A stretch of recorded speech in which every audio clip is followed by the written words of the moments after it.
Madam Chair, there is an issue that I want to talk about. The issue of unregistered aircraft. Madam Speaker, there are 6 aircrafts that are parked at Air Zimbabwe right now, which are not operational. And of the 6 airplanes, Madam Speaker, 1 is said to belong to Air Force of Zimbabwe. The other is said to belong to the government of Zimbabwe. The other 2, they are not confirmed. How does this happen, Madam Speaker?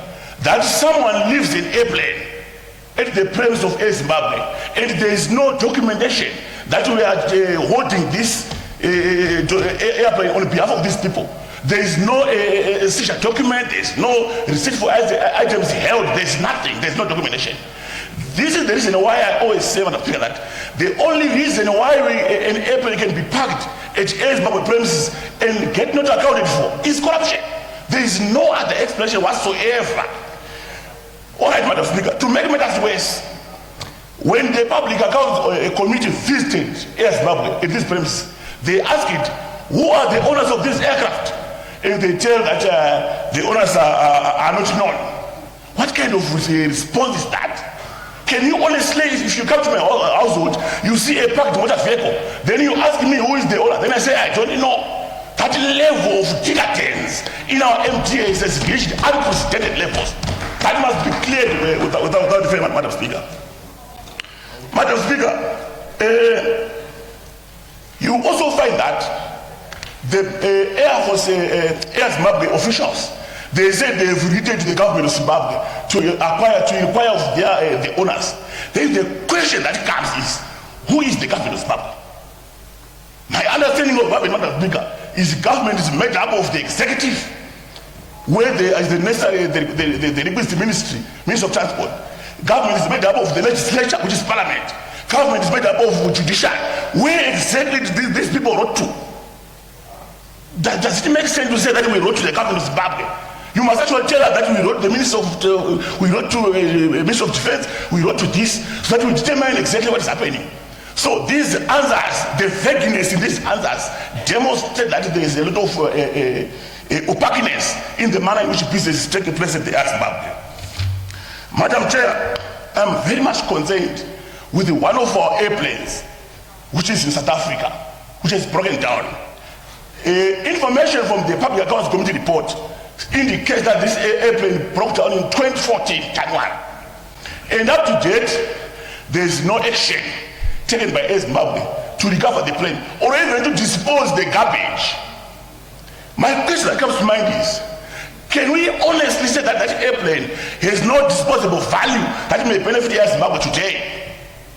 The answer is no. Secondly, when the Public Accounts Committee visited Air Zimbabwe, when they asked about the whereabouts or what's happening with this airplane, they were told that Air Zimbabwe wrote to South African Airways, and the South African Airways responded by saying that there were no charges. Madam Speaker, in this world, wherever you go, there is no such situation where you leave property in the hands of a commercial airline, and then you say that you don't pay charges. There are no charges since 2014. There are no demurrage. There are no parking fees. There are no warehouse costs. There is nothing like that in this world.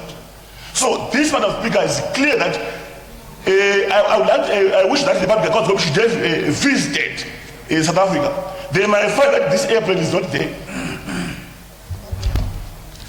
Madam Speaker, this kind of situation where we leave our airplane since January 2014 to now 2026, a period of about 11 years, it totally brings this country, Zimbabwe, into disrepute.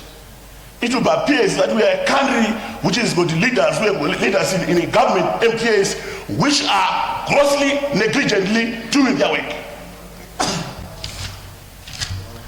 Madam Chair, last one. When the Public Accounts Committee visited Air Zimbabwe, they don't get any record of any tax computations which have been done. In other words, Air Zimbabwe was operating without paying any tax, without submitting any tax returns. So look at this situation, Madam Chair. There are no QPDs since 2019, no pay schedules 2019, no returns. And then When the Public Accounts Committee was making a follow-up, they are told that right now in 2025, we've now corrected the situation. What does it tell?